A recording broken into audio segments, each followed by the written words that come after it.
জামাই ষষ্ঠী শেষ, এবারে বাপের বাড়ি থেকে শ্বশুর বাড়ি যাওয়ার পালা। আজকে একদম হালকা পাতলা তরকারি হবে। সকাল সকাল মাসি বাড়ি চলে যাচ্ছে, বাড়িতে কি দরকার আছে বললো।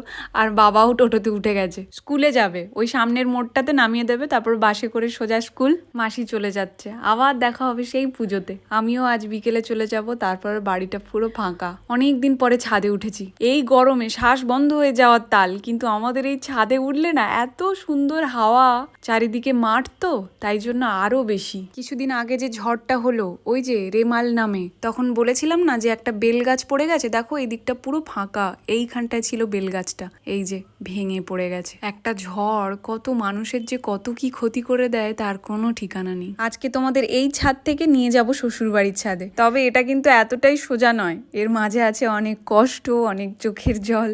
যাই হোক, চলো সবাই ভালো থাকো, সুস্থ থাকো, আর সবাইকে ভালো রাখো। আজকে তাহলে আসি, দেখা হচ্ছে কাল।